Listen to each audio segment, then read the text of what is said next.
una enorme diversidad de condiciones cada una de ellas. Creo que aquí sí se genera una diferencia muy importante. El párrafo tercero dice, la administración pública en el ámbito de su competencia deberá informar a la población. Es una cosa completamente diferencial. Entonces, ¿a dónde quiero llegar? Yo traía la idea de plantear que pudiéramos invalidar solo una parte generándose esta misma o un consenso.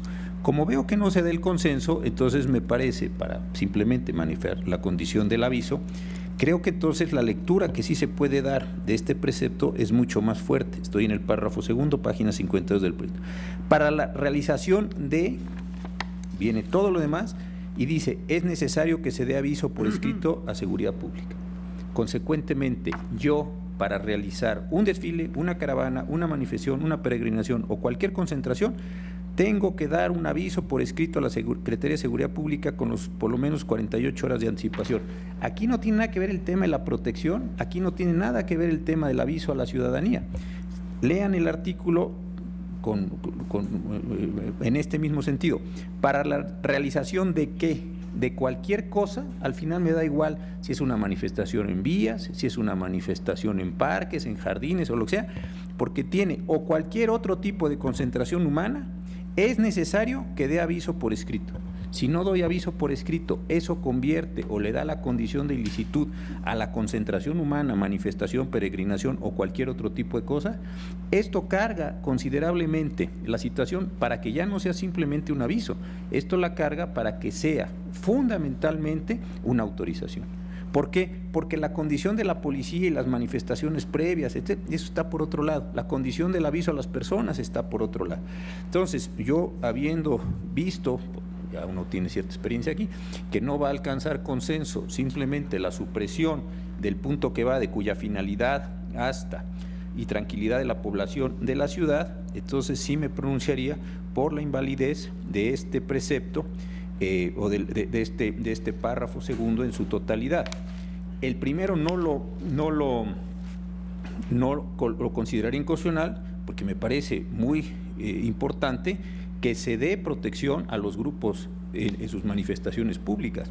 Puede unas personas estar en un parque, esas personas estarse manifestando públicamente, no impedir nada en las calles, pero tener un discurso que, sin ser un discurso de odio y las cosas que están prohibidas por nuestra acción, sí sea un discurso que a un cierto sector importante de la sociedad le resulte enormemente ofensivo y que como consecuencia de ese discurso reciban agresiones las personas que se están manifestando en cualquiera de los parques, jardines o lo que haya en la Ciudad de México.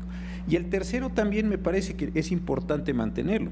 Es importante que la administración pública, en la medida en la que se entere de la existencia de las manifestaciones, nos informe para que nosotros también, quienes no estamos participando en la manifestación, no porque seamos simpatizantes o no, o porque no tenemos el tiempo para ir, o por lo que sea la condición particular de cada situación, nosotros tengamos también la posibilidad de evitar y generar un equilibrio entre quienes están manifestando y quienes tenemos la necesidad de circular o llegar a nuestros correspondientes destinos. Entonces, simplemente voy tratando primero, y traté de generar una condición para salvar el proyecto, pero sí me voy a pronunciar, porque me parece que la lectura final de este párrafo segundo es: para realización de, es necesario que se dé aviso por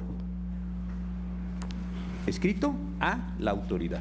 Consecuentemente, me parece que sí tendría que suprimirse esta posición. No se salva con una interpretación conforme, lo digo con mucho respeto, el proyecto está muy bien construido, es un proyecto muy inteligente, pero sí me parece que tendríamos que mantener los párrafos primero y tercero, insisto, porque sí tiene la autoridad que tiene la obligación de proteger a estas manifestaciones, no por una condición ex ante, como en algunas posiciones se ha manifestado, sino precisamente cuando una condición que comenzó siendo lícita deriva en una condición ilícita, ahí hay otras formas y medidas que no estamos en el caso, pero cuando una manifestación empieza en una condición de licitud, me parece que es importante. También una cuestión distinta, una cosa me parece es una marcha pacífica, y otra cosa me parece que es una marcha que afecte la paz y la tranquilidad.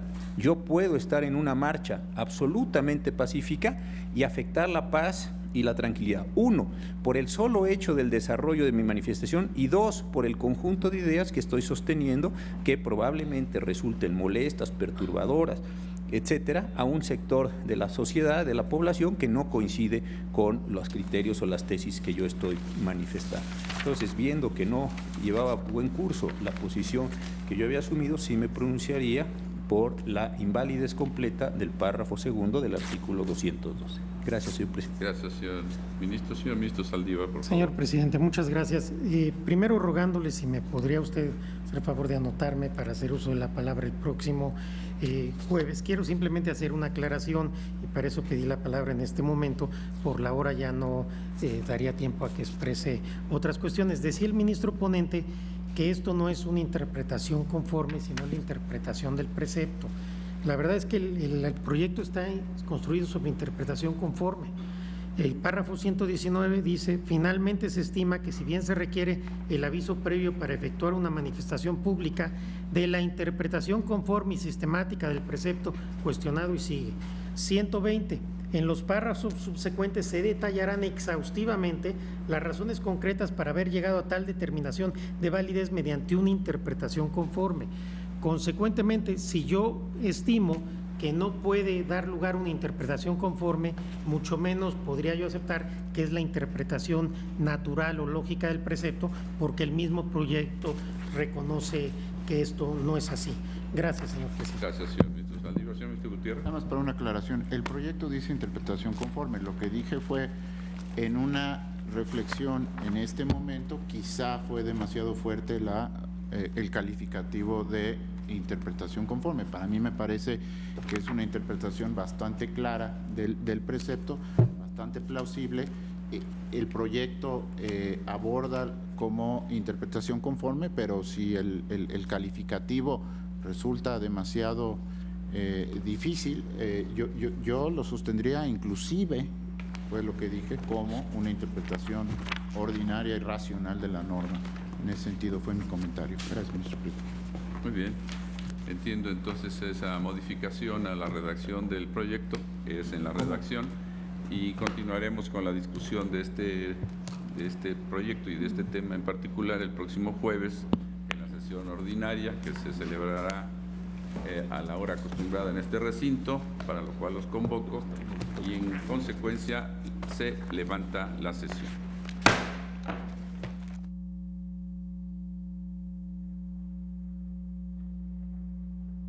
Concluyó la sesión ordinaria del Tribunal Constitucional de nuestro país, donde el Pleno avanza en el estudio de estas acciones de inconstitucionalidad número 96/2014 y su acumulada 97/2014, con el estudio de diversos artículos de la Ley de Movilidad del Distrito Federal, un asunto importante que se ubica fundamentalmente en dos apartados. El primero de ellos, el estudio que se establece de los artículos 7, 9 y 69, fracción segunda, donde se plantea ya una votación que determina la invalidez del artículo 69, fracción segunda de esta Ley de Movilidad y la validez de los artículos 7 y 9 de la misma ley. Un elemento importante es precisamente el tema correspondiente a este artículo 69, fracción segunda, con la limitación que se establecía para la expedición de las licencias, la reexpedición de las mismas a las personas que en su momento sean declaradas con una incapacidad mental o física, y que en su momento se exigía también un certificado médico para, en su caso, restablecer la licencia o el permiso correspondiente. Este es el artículo y la fracción que han sido declarados inválidos por el Pleno de la Suprema Corte de Justicia de la Nación. Elementos importantes de accesibilidad ligados a la movilidad fueron planteamientos de acuerdo al artículo 7 y 9 de esta Ley de Movilidad del Distrito Federal. En otro apartado, el Pleno de la Suprema Corte de Justicia de la Nación estudia y continuará en la siguiente sesión ordinaria el análisis de los artículos 212, 213 y 214 de la propia Ley de Movilidad.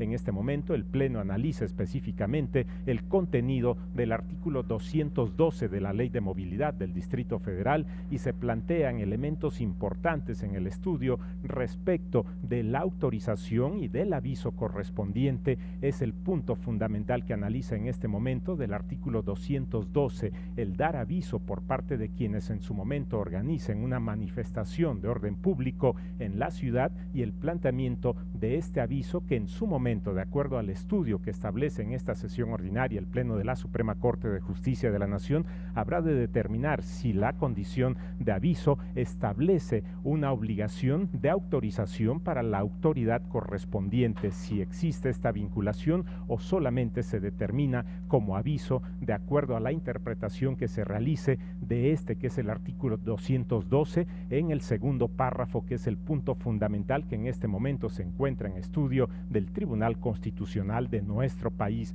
Una situación que en la redacción del artículo 212 establece que todas aquellas manifestaciones que se organicen, los organizadores tendrán que dar aviso a la Secretaría de Seguridad, y este es el elemento fundamental que se encuentra en este momento en el análisis del Pleno de la Suprema Corte de Justicia de la Nación, una situación que también se vincula a dos elementos que en su momento destacan en el estudio del Tribunal Constitucional de nuestro país, una situación de los objetivos que sean perfectamente lícitos, uno de los elementos importantes, y que no alteren el orden público. Este es el segundo de los elementos importantes vinculados precisamente al aviso y, en el caso, la interpretación de la autorización que en su momento realice la autoridad correspondiente. Sobre estos puntos continuará el debate del Pleno de la Suprema Corte de Justicia de la Nación para determinar en su momento la validez o la invalidez de este artículo 212 y las consideraciones en los tres apartados que comprende, 3 párrafos dentro de este artículo 212,